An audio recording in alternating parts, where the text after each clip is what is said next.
મધ્યપ્રદેશમાં આવી અહીંયા અભણના દીકરા આંદોલન કરે તો એને ભણના એના કે એમપી થી આવીને અભણના દીકરા અહીંયા આંદોલન કરે દોસ્તો આવું આ એક ખેડૂત કહી રહ્યા છે દોસ્તો અમુક ખેડૂત દોસ્તો આજે આપણા મજદૂર સંગઠન બને છે દોસ્તો એ તોડવાની કોશિશ કરે છે દોસ્તો એકવાર તમે આ ખેડૂતનો વિડીયો જોઈ લો ને પછી દોસ્તો છેલ્લે હું અમને જવાબ આપું છું તમે એકવાર આ વિડીયો જોઈ લો મધ્યપ્રદેશમાં આવી અને અહીંયા ભણના દીકરા આંદોલન કરે તો એને ભણના એના કે મામાના દીકરા થતા હોય તો એને કોઈ કહેતું નથી કે તમે શું કરો આંદોલન કરો છો, પૂછતા નથી કોઈ જાતની વસ્તુ કરતા તો એને કરવાનું શું છે. ત્રીજો ભાગ જોતો હોય છે ને સહાયમાં પૈસા જ હોય છે તો પૈસા હોય એનો બાપ કામી તૂટી ગયા. આપણે બિયારણ વાવતા હોય, બિયારણ ઘણી વાર ફેલ થતું હોય, મરચીનું બિયારણ છે, કપાસનું બિયારણ છે તો ભલે નહીં એને એમ કહે ભાઈ હમુડું વાવો ચોથો ભાગ અમને દઈ દો, એને ભણના દીકરાને ખબર પડે.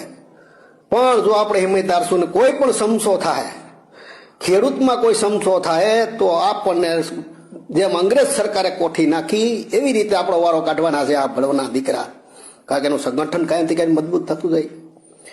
એને માટે આપણે ખાસ વિચારવાની જરૂર છે કે આ લોકોને કેવી રીતે કેમ ઉપયોગ. એક મેં ભાઈનો વિડીયો સાંભળ્યો, એમ કહે છે કે મેં તો 50% સહાયના પૈસા દઈને મારા 50,000 રૂપિયા મેં મજૂરને આપી દીધા.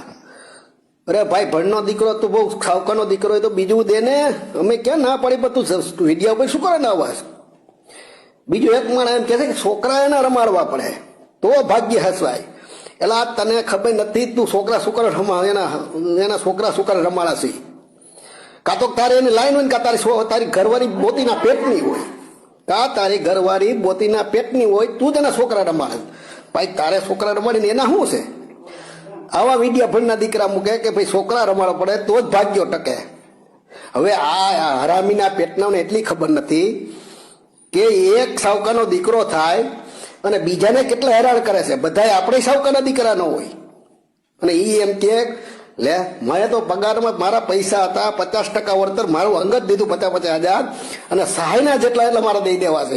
આ ભણના દીકરાને કોઈ સમજાવો ક્યાં પેદા થયો છે એ તો કયો મને. અને આ બધા સરપંચોની ફરજ આવે છે કે ભાઈ આ સંગઠન સરપંચ એમ બોલાવીને બધાને કે ભાઈ આ જો ત્રીજે ભાગે ચોથે ભાગે રાખવું હોય તો રાખો, નગર ગામમાંથી ઉપડાવો.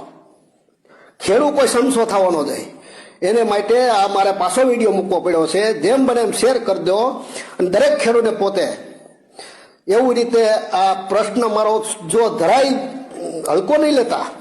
આ દીકરા છે ને આ થોડે ટાટા કંપની જેવા નથી કે દૂધમાં સાકર ભરે એમ ભરી જાય. આ આપણી કાયલાવાળે જમીનની માગણી કરવાના છે ભણના દીકરા કે ભાઈ જમીન અમે વાવી છે 10 વર્ષ થયા, આ જમીન અમને દેવી જોઈએ તો જમીન દઈ દેવો તમે. ઓલો એક હરામી વાત કરે છે સહાય મારે દીધી છે, એના ભણના દીકરાને કોઈ કયો કે તું કેના પેટનો પેદા થયો છો, જમીન દઈ દે ને, એમાં જાહેરાત કરવાની ક્યાં જરૂર છે. ખેડૂત મિત્રો આ વિડીયો વધુ શેર કરો, બને ત્યાં સુધી જેમ બને વિડીયો શેર કરો અને આ એકદમ સંગઠનને મજબૂત બને એ પહેલા તોડી નાખો. આના બાપાને જોઈને લાગે દોસ્તો આના બાપાને 10-5 વર્ષથી દોસ્તો કોઈ મજૂર જડ્યા નથી એટલે દોસ્તો આ મજૂર ઉપર આવું બોલે છે.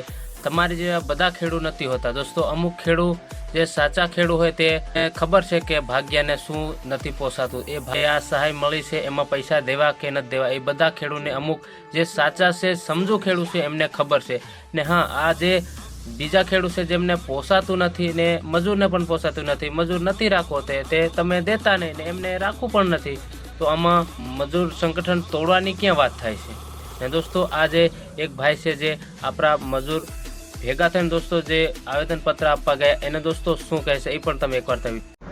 નમસ્કાર ખેડૂત મિત્રો, જો આજની તારીખ છે 17/12/2025 અને અત્યારે લગભગ બધે તમે જોતા હશો કે ભાગ્ય જે પ્રમાણે અત્યારે અલગ અલગ જગ્યાએ આવેદનપત્ર દે તેવી રીતે આજે જામકરણામાં પણ જો અત્યારે ભેગા થયા છે અને લગભગ આવેદનપત્ર આપવાની તૈયારી થઈ છે. એટલે ખેડૂતો માટે ધ્યાન દેવા જેવી બાબત છે, કારણ કે જો આ બધી જગ્યાએ આ વસ્તુ થાય તો ખેડૂતોએ શું કરવું તે ખેડૂતોને જોવાનું રહેશે, કારણ કે આ વસ્તુ દર વર્ષે વધવામાં રહેશે. તો હવે આપણે ખેતીમાં આગળ કેમ વધવું નહીં આપણે જોવાનું છે. જોઈ લ્યો અત્યારે જામકરણામાં ઘણી સંખ્યામાં ભાગ્યા મજૂર ભેગા થયા છે અહીંયા આગળ અને પોલીસવાળા પણ આવી ગયા છે અત્યારે.